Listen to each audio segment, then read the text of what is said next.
So I just want to begin by opening the floor to other questions so that we can compare these. I do think it's important to think about what's similar and what's different in the situation of the women who reconstructed memory through these various quilts and so forth, and the men who seem to be cut off from memory. But let's open the discussion. I'm going to start here and then come here. There's one word that really, I think it got mentioned twice in the first presentation: religion. Historically, at least, we've been told that the U.S. was settled in large part by Europeans who wanted religious freedom. Yet, unless you put religion under political on some of those lists, it doesn't appear as a reason either for leaving or going back. And it also doesn't appear as a solution. The women who get together are doing it in a non-religious manner.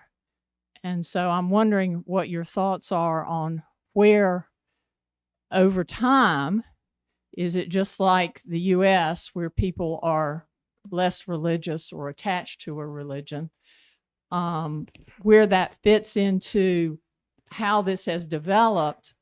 And I'm really more interested in what the future is. Would religion or organization of migrants around through or by religious attachment be important or not in the way things go in the future? You can either or both answer that.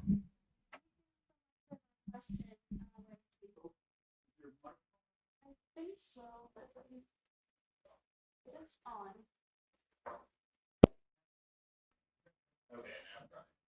Thank you so much for that question. Yes, so the information that I used for my research on this presentation comes mostly from non-religious scholars, researchers, memory initiatives. So the religious question hasn't really come up in the sources that I consulted as a coping mechanism, but some of the institutions that provided essential support and essential services to these communities soon after their displacement were religious institutions, both Catholic and Protestant smaller churches in Colombia, kind of not related to the institutional Protestant churches in other parts of the world. So that presence is definitely there. As I mentioned, the person who taught the quilting technique to the weavers of Mampuhan was a Mennonite pastor. I am not sure what else happened in those encounters in terms of talking about, religious practices, but I did notice that in one of the stories I was reading, in 2016, a couple of men actually from this community went to one of the public hearings with ex-paramilitary people who had dropped arms and were trying to get a deal with the government and not go to prison. As part of that, they were brought to speak publicly about what they had done back in Montes de Maria in the 2000s. So these were actually the people who perpetrated the violence and the displacement. And two men from this community came to hear them speak, and they gave them 2 Bibles as a sign of forgiveness. So I think there has been some kind of elaboration of this drama through some kind of religious presence, both Catholic and other forms of Christianity, but I didn't quite find a lot of information on more specifics. Laura, what about in North Carolina? Do men or women find some community through religious organizations? Yeah. So Mexico is mostly Catholic, so they're trying to find they come and try to find a Catholic church. Here, the St. Thomas More Catholic Church in Chapel Hill has a Spanish-speaking priest, so there's a large community of people that come to the church, but also through the process of migration, they also change religions. And we've seen that has also an impact back in Latin America, because I will say 20 years ago, 95% of people would say they were Catholics, and now that's down to like 80 something, because these churches that are here are going back and opening churches in Mexico. The same denomination churches, that are the Protestant churches back in Mexico. So that's also changing, and I know that's the case also for other Latin American countries. So it's actually the experience of migration to the United States is changing the different the religion composition back in Latin America. Now, other way I've seen it playing out is in the sanctuary places or cities where some people that have orders of deportation are being protected, is in churches. Like they protect them from deportation in their spaces. So there are still spaces for that, and that the churches have played that role in many places in the world. We know that. And the other is like the the migrant houses that provide support to the migrants in transit through Mexico are run by different religious communities, like the Franciscans and Jesuits in Mexico as well. So they play a big role in providing this humanitarian aid through these migrant houses. Now, as an individual, I think people always talk about God and having faith in God and relying in their faith to support the struggles as well. So I think it's both part an institutional and organizational support, but also a personal thing that is there for their comfort and spirituality. And historically, churches were a place where migrant communities maintained mental health support as well, right? And if I might say something that is very important, geopolitically speaking, the Pope, Francis Pope, came to the north of Mexico in the border with the U.S. a few years ago, and asked the Catholic Church in the U.S. to be more open to migrants, because, as you know, the Catholic Church overall is losing people. And say, because the Catholic Church in the U.S. has been traditionally more like elite and aristocratic. Whereas, of course, a migrant comes from a lower class, etc. Like, you need to be open to receive the migrants in your church. And there's a reason why the Pope is from Latin America, etc. Because Latin America is the big section of the world that is Catholic. Yeah. Okay, we have a question here. Yeah. Well, so you want to hold on to it? Okay. So like to kind of expand on something earlier about like expatriate communities, there's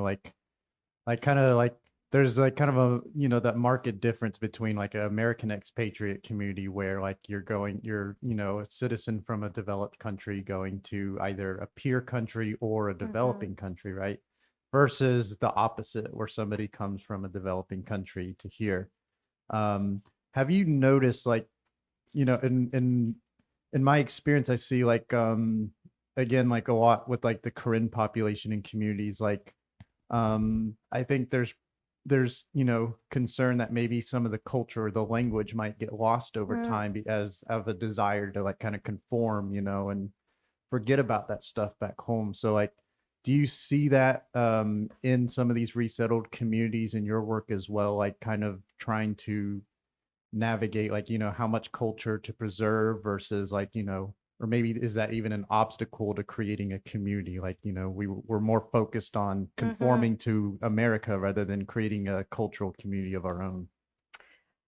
Wow, that needs another seminar. But I think I think Spanish was lost in a lot of the previous generations because of that. Right. Like, it's like you need to fully integrate here, so you don't speak Spanish. Now we have excellent programs, and you know this from Carver Chapel Hill, like it's an immersion Spanish program. Like I have my son in one of these Spanish-speaking only public schools. I mean, this is promoted by the public school system here.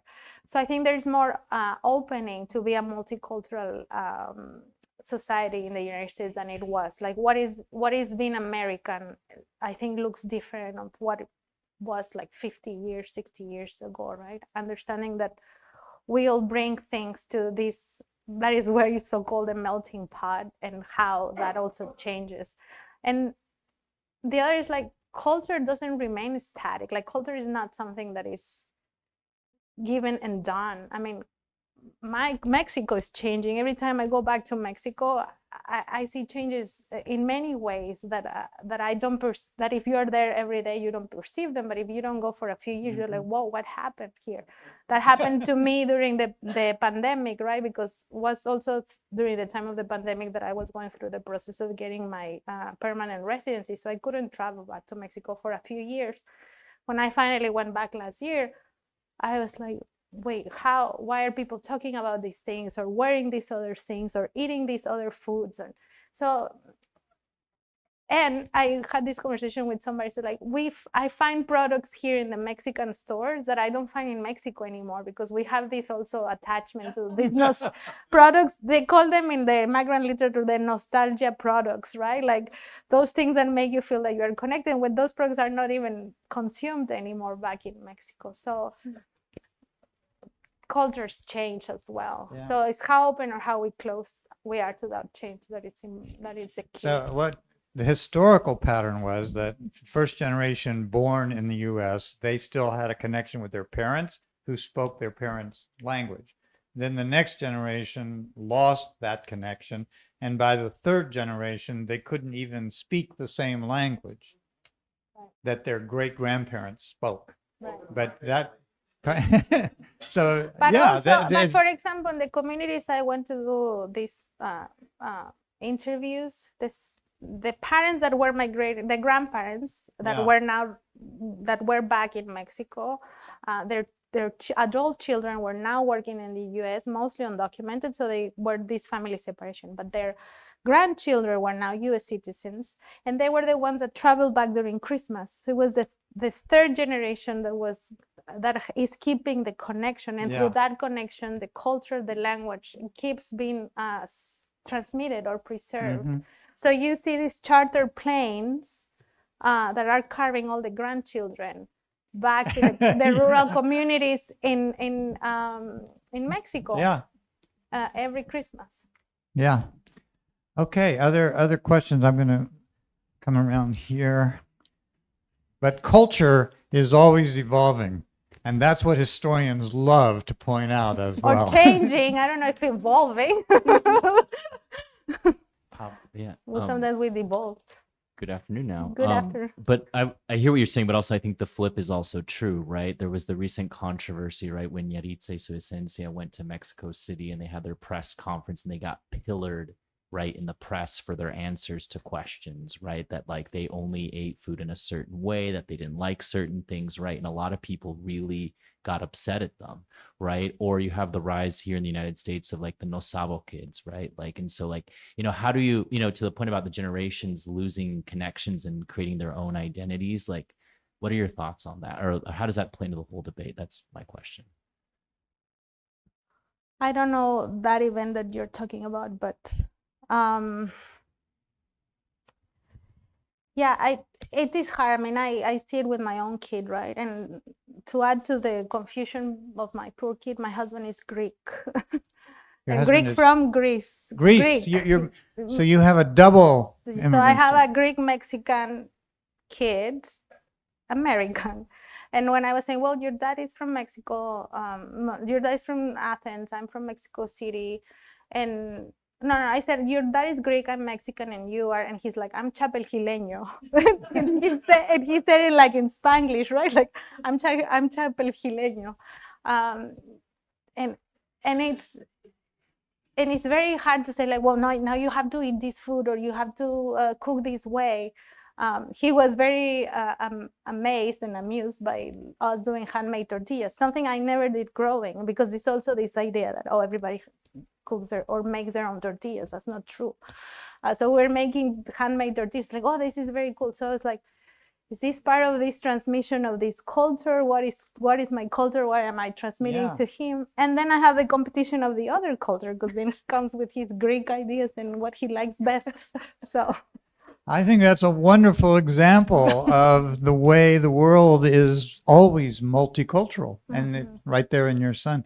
Anna, I just want to ask, could you respond to the question of how identity can be sustained across time when people are displaced from their point of origin? Yeah, so earlier in my talk I was talking about groups of Afro-Colombians who have been displaced from their regions of residence through the violence of the Colombian conflict. And one of the ways in which the community connects to the deep past and its legacies is through commemorating and retelling the history of slavery.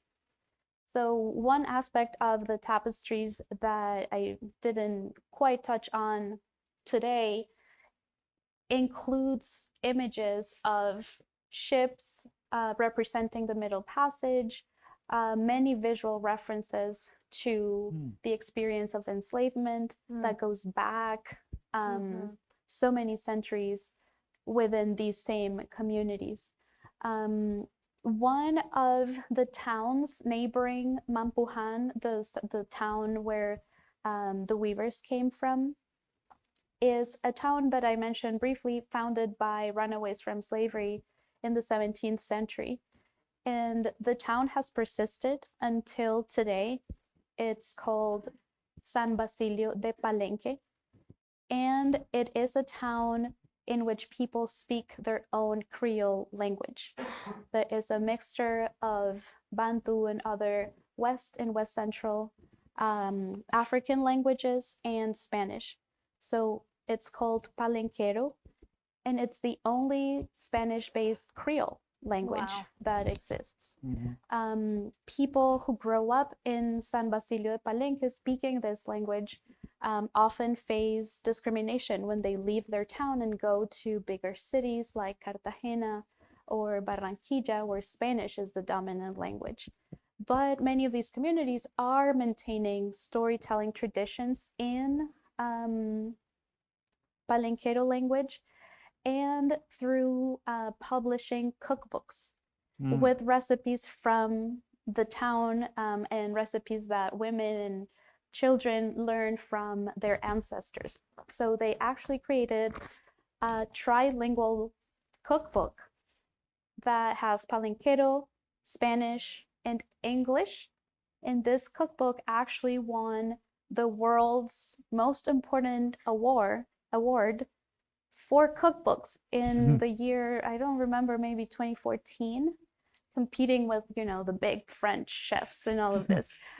So they are very active in recording their traditions, not just through practices like cooking and speaking, but also through the written word. So identity and food are really important for any community, right? Yes. So, and it's fascinating that they would go back to the memory of ancestors who were enslaved and taken from their community. That's And amazing. this is what I always tell students: you think you have it tough, but you're not the first ones, right? Did you have a follow-up? Well, another area that hasn't really been discussed is the communication that we have now, which we never had. When I went to Europe in college from Chapel Hill, you had to make an appointment at the post office to call the United States. Now I talk to my daughter on WhatsApp for free. So I know what you just said about preserving past things, but especially in terms of going forward with respect to migrants, migrants now can have a phone. You don't have to get the government to approve that like a driver's license. So it seems to me that one of the big changes in migration is communication and the ability of people to know what is going on worldwide. That way, I wondered if you could comment, does that make, it seems to me it should make a difference in how they relate to where they came from, because communication and travel also are easier, but going forward, how migrants are able to adapt. Yeah, definitely the availability of these free ads wheel apps to communicate has changed everything. In the particular area that I study, which is health, I mean, that has changed even the medical practice, and that's one of the papers they reference in my bio here, because people have a video telehealth appointment with their provider in the community, the person that they trust, and talk about their illnesses here. And then the provider ships the medication here to the United States. And it's not just about the access to the provider because of economic access or cultural access in the United States, is because they want to see their regular provider, the one that they have from their places of origin and they trust. So it has changed a lot of things. Instead of talking to your family once a week like it used to be, you call them every day, you keep in touch with them. And that, I can talk about that experience myself, right? I mean, I used to call my parents once a week 16 years ago. Now I WhatsApp with my mom all day long for random things, like how much salt do you put to the soup, you know, or things like that that are that make it feel that they are next to you on regular things that you will call your mom for. That's what I mean. I think that's wonderful, because when you think about the history of immigration in the early 19th century, if you came from Europe to America, it was a 4 or 5 week trip. You could never get back. There was no communication. Right. So that is a huge difference. We're actually running out of time. I wanted to thank Pablo Friedman for being here, by the way. He is connecting with families in Durham whose children are Spanish-speaking families who are trying to make this transition. And there must be some families that are very vulnerable in that community. So I want to make sure you know that he is bringing a lot of life experience and work experience to this conversation. And I thank everybody for being here. I want to ask you if there's an evaluation form in your packet, if you could fill that in. And I want to thank all of you who have been part of this conversation and our interpreters. I am going to speak very slowly and say thank you very much for being part of this. We have recorded this, which we hope to share with other communities. But above all, I want to thank Laura Avilla Torres and Ana Campo for their amazing information. Thank you. Thank you for inviting me. And let me just say, as a longtime faculty member at UNC Chapel Hill, it is so important to me to see that the next generation is going to carry forward the essence of what UNC Chapel Hill is about. We hear about endless turmoil in our university, a chancellor who's being pushed out, perhaps, many changes, but the core of this university is incredible. Gracias. Thank you. Thank you, everybody. Thank you. Have a great day.